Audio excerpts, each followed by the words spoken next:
jangan cuman bayangkan Gunung Loser yang ada di Aceh Tenggara. Kel itu kalau kita mau lihat peta kawasannya, ini setengah danau ini, gunung setengah danau ini, terus Bintang itu barangkali sampai ke Aceh Utara itu masuk kawasan. Jadi jangan cuman berpikir Kel itu adalah Gunung Loser yang ada di Aceh Tenggara. Kel itu termasuk di sini. Apa sih persoalannya Kel ini dengan kita saat ini? Kalau kita lihat di tahun 2018 dengan 2019, Aceh Tengah itu terjadi peningkatan kemiskinan kira-kira 0,8%. Bertambah orang miskin. Pada saat kita bandingkan data kemiskinan itu dengan data PDRB, ternyata di sektor pertanian terjadi penurunan pendapatan di sektor pertaniannya itu sebesar 0,7%. Artinya ada korelasi antara penurunan pendapatan masyarakat. Kalau kita cerita Aceh Tengah, kita harus cerita kopi. Kopi yang utama. Artinya ada penurunan pendapatan di kopi sebesar 0,7% menyebabkan bertambahnya orang miskin sebanyak 0,8%. Berapa banyak 0,8% itu? Itu kira-kira hampir 1.000 orang. Kalau Kel bermasalah, apa masalahnya? 2018-2019 jumlah hari kering kemarau itu lebih banyak dari tahun-tahun sebelumnya, sehingga akibatnya terjadi PPKU, apa tuh, alat buah yang membuat dia kosong. Barangkali kawan-kawan semua pernah dengar yang namanya PSL ya? Adakah yang tahu apa arti PSL? PSL itu sebenarnya diambil dari kata pesot semelah. Pesot semelah ini diakibatkan oleh bubuk buah tadi yang memakan buah kopi, sehingga pada saat dijemur setengah buahnya hilang.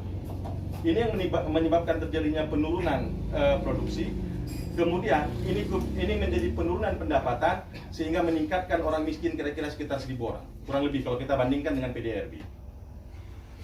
Apa persoalannya? Kalau Kel bermasalah, ini akan bermasalah bukan cuman Fojan Acima bermasalah, bukan sendiri. Ini semua. Kira-kira ada 48.000 kepala keluarga yang mengelola kopi di Aceh Tengah, sekitar 48.000 juga di Bandar Meriah. Nah, di dalam Undang-Undang UUPA pasal 154 dengan 155 itu membahas khusus tentang perekonomian. Di dalam pasal ini saya akan fokus saja ke ke dana otonomi khusus. Salah satu undang UUPA ini itu adalah tersedianya dana otsus. Selama ini dana otsus ini selalu dikonsentrasikan kepada pembangunan infrastruktur. Apakah pembangunan infrastruktur tidak penting? Penting. Kita butuh jalan ke kebun kopi, kita butuh sekolah di sekitar kebun kopi, kita butuh sarana kesehatan di sekitar kebun kopi. Penting infrastruktur. Tapi di dalam pasal 183, selain pembangunan dan pembelian infrastruktur, salah satunya adalah pemberdayaan ekonomi rakyat. Mari kita lihat apa kondisi kita hari ini. Ini barangkali saya bukan mau menyampaikan informasi, tapi ini sebenarnya saya ingin berdiskusi nih. Kenapa saya ingin berdiskusi? Karena terus terang, persoalan yang saat ini sedang saya geluti, ternyata ini tidak mampu saya selesaikan sendiri, saya butuh pemikiran kawan-kawan semua. Kondisinya, sejak terjadi COVID, atau mungkin sebelum itu, rata-rata ekspor kopi melalui Sumatera Utara, melalui Belawan, itu kurang lebih sekitar 5.000 ton per bulan, rata-rata. Kalau ada 12 bulan berarti kita ada potensi kopi kira-kira sekitar 60.000 ton. 60.000 ton inilah yang mendukung kehidupan seluruh rakyat Gayo, Aceh Tengah, Bandar Meriah, dan lain-lain. Nah, sejak COVID terjadi penurunan ekspor kira-kira sekitar 20%. Artinya ada cuman lewat sekitar 1.000 ton per bulan kopi. Kalau kita lihat COVID bulan 3, kita lihat mulai dari bulan 4, 5, 6, 7, 8, ini sudah mau masuk bulan 9. Saat ini, kurang lebih 20.000 ton kopi tertahan di gudang-gudang yang ada di Medan. Pada saat terjadi COVID juga, begitu harga turun di tingkat petani 5-6 ribu, ada sebahagian masyarakat kita yang berspekulasi membeli barang dalam jumlah yang banyak, kemudian disimpan dengan harapan ini akan naik harganya. Ini juga ada beberapa pihak yang menyimpan kopi, plus beberapa petani kita yang tidak mau menjual kopi karena harga terlalu rendah, disimpan. Artinya saat ini, menurut perkiraan saya, itu ada sekitar 30-32 ribu ton kopi dalam keadaan idle. Tidak jalan nih. Nah, problemnya, bulan 9 petani kita mulai panen. Ini akan terjadi puncak mulai dari April sampai dengan bulan 6 tahun depan. Jumlahnya, kalaulah kita ambil jumlah rata-rata ekspor tadi, berarti jumlahnya ada kira-kira sekitar 60.000 ton. Plus 30.000 ton saat ini, berarti ada sekitar 90.000 ton barang yang akan idle. Saat kopi turun, pendapatan masyarakat 0,7% dari PDRB tadi, jumlah orang miskin di Aceh Tengah bertambah 1.000. Bisakah Bapak-bapak bayangkan, kawan-kawan sekalian bayangkan, apa yang akan kita hadapi Januari nanti? Apa yang akan kita hadapi Oktober besok? Ini akan menyebabkan semuanya tertahan. Ini akan ada satu beban. Saya berharap perhitungan saya salah. Kalau perhitungan saya salah, 48.000 kakak Aceh Tengah, 46.000 kakak Bener Meriah selamat. Tapi kalau betul, apa yang akan harus kita lakukan? Persoalannya ini persoalan eksternal, bukan internal. Bukan kita tidak bisa jual kopi, persoalannya tidak ada yang beli. Mereka sudah mulai menurunkan volume permintaan itu sejak bulan April. Biasanya rata-rata eksportir kopi kita ngirim 3-5 kontainer per bulan. Saat ini ada yang 1 kontainer pun tidak jalan. Bulan 7 kemarin cuma ada 1 eksportir yang mengekspor kopi sebanyak 12 kontainer. Dengan tingkat harga kira-kira di $4. Artinya, harga kopi untuk bulan kemarin sudah jauh dan turun dari harga yang semestinya.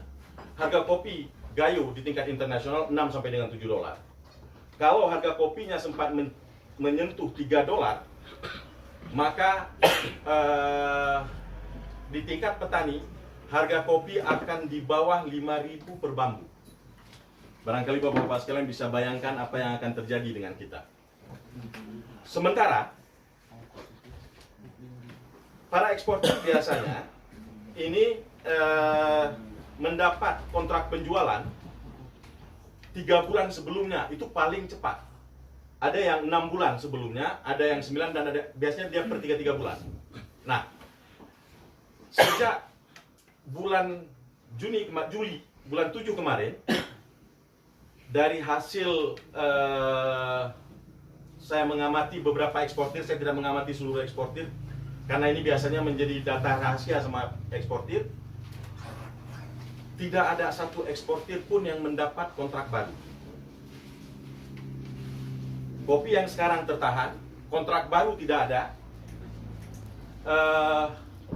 Maka ini kemungkinannya akan terjadi penumpukan kopi di Aceh Tengah dan Bener Meriah yang tidak akan mampu dibeli oleh para eksportir, tidak akan mampu terserap, sehingga tidak terjadi perputaran roda ekonomi.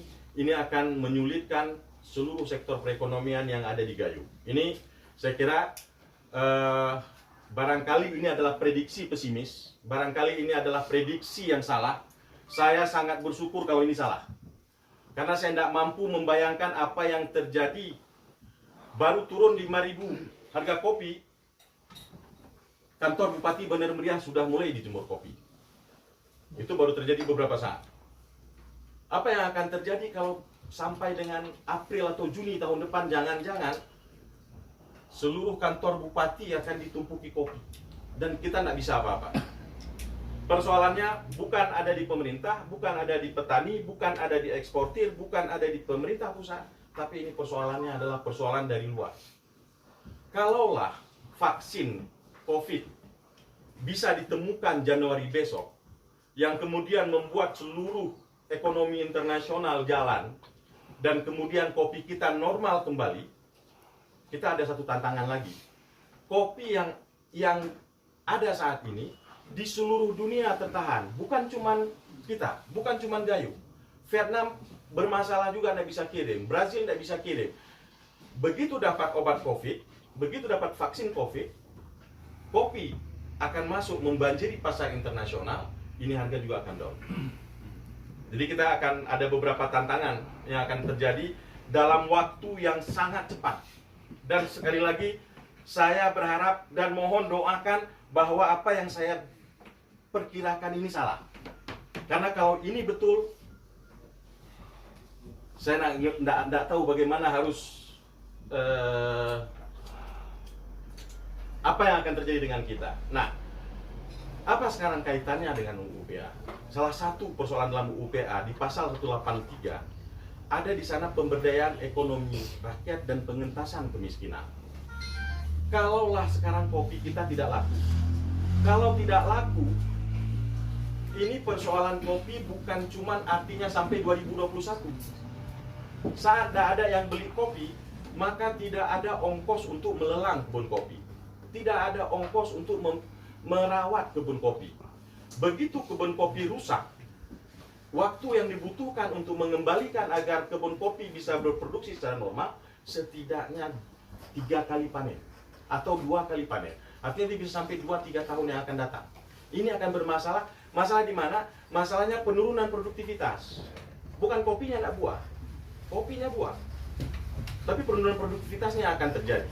Nah, plus tantangan perubahan iklim yang terjadi 2018-2019, musim panas terlalu tinggi, produksi kopi turun, pendapatan petani turun, hanya 0,7%, akibatnya 1.000 orang miskin. Jadi mestinya undang-undang UU PA yang ada saat ini, mestinya ini bisa menjadi salah satu pintu masuk kita sebagai salah satu keistimewaan, sehingga ini bisa untuk mengatasi permasalahan-permasalahan yang kemungkinan akan kita hadapi. Nah, permasalahan-permasalahan yang akan kita hadapi ini, apakah kemudian kita harus menerima saja? Gejolak sosial ini akan besar, ongkos-ongkos sosial ini akan besar. Ini mestinya bisa kita pikirkan bersama-sama. Ini mungkin saya melempar persoalan. Itu tadi yang saya bilang, saya tidak mampu menjawab persoalan ini sendiri karena kaitannya terlalu besar dan terlalu luas dampaknya. Syukur-syukur salah. Kalau salah tidak ada masalah. Tapi kalau betul, ini kita harus cari solusinya mestinya sekarang. Kita bersama-sama, kebetulan ada Bang Hendra Budian, kebetulan ada Bang Koja Najima yang mungkin bisa membantu kita dari provinsi untuk melakukan sesuatu di sini, terutama setidaknya sejak bulan Oktober nanti. Saya kira demikian dulu yang dapat saya sampaikan dari sisi apa sih kaitannya dengan perekonomian.